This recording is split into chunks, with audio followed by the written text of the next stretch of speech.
Long ago in colonial Philippines, the Spanish rulers used the word Moro to refer to all inhabitants of Mindanao, Sulu, and Palawan, believing that they all belonged to the Islamic faith.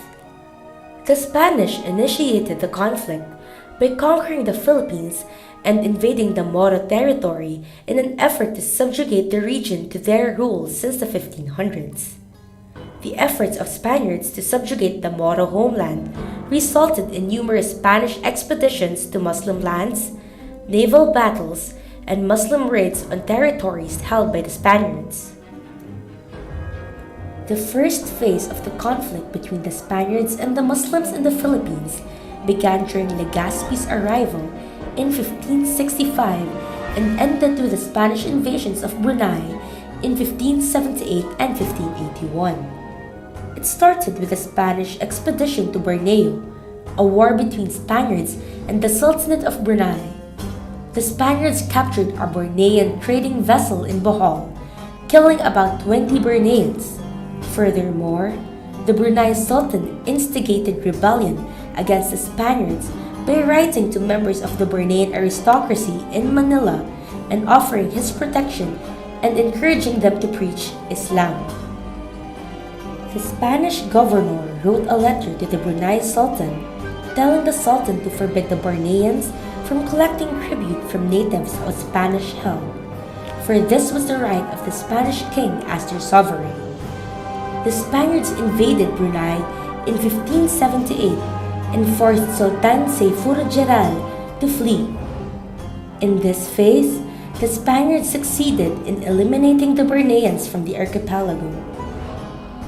The second phase of the Moro Wars started when the Spanish government decided to colonize Mindanao. The Spaniards tried to build forts and colonies in Muslim lands.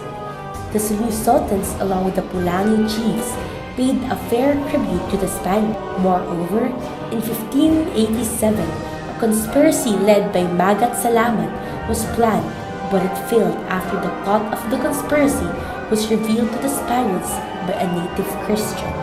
After the encounter of the Spaniards with the natives, the Spaniards were impressed by the bravery and gallant determination of the natives.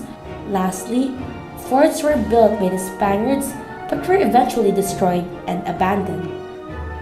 This phase showed how the conquest of Mindanao was vital to the realization of Spanish objectives in Moluccas.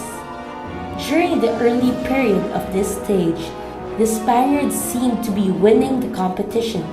However, the Maguindanao and the Zulus tried to decrease the Spaniards' power and control by developing their political system and improving their economic foundation. A dynastic war also ensued between the rulers of Buayan and Maguindanao during the latter years of this phase because the former wanted to rule over Kudarat. Likewise, this period showed how the Dutch started to show interest in buying slaves from the Maguindanaos. Ultimately, as for Kudarat, it would have been unlikely if he didn't strategize in eliminating Pulangi principles and opening new entries for Christianity to Western Mindanao. The fourth phase began with the fortification of Zamboanga in 1635 and ended to its abandonment in 1663. It was led by Governor General Sebastian Hurtado de Corcueras, who planned to defeat and capture Kudarat by putting a Spanish puppet as a ruler in Maguindanao, destroying the quota of Sulu ruler, capturing him, putting strong garrison in Jolo, and then attacking Borneo. Corcuera captured Lamitan in 1637 and ended neighboring towns despite strong defenses.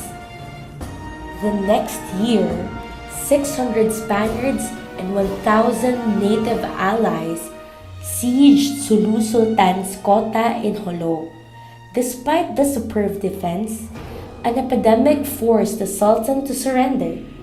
Kudarat's gaining strength forced the Spaniards to make a treaty in 1645. In 1655, The peace was broken when the Spanish ambassador was assassinated in his insistence to convert the Sultan. Zamboanga was abandoned, which signifies an interlude of peace for the next 50 years. It can be clearly seen that the so-called Moro Wars, from the coming of Spaniards in 1565 to 1663, passed through at least four identifiable phases. The prominent aspects of the conflict in all stages was that of imperial conquest and Christianization. What is difficult to understand, much less appreciate, is that most of them had come from a country that had experienced centuries of Muslim domination, and yet not to have known much about Islamic temper which this religion engenders.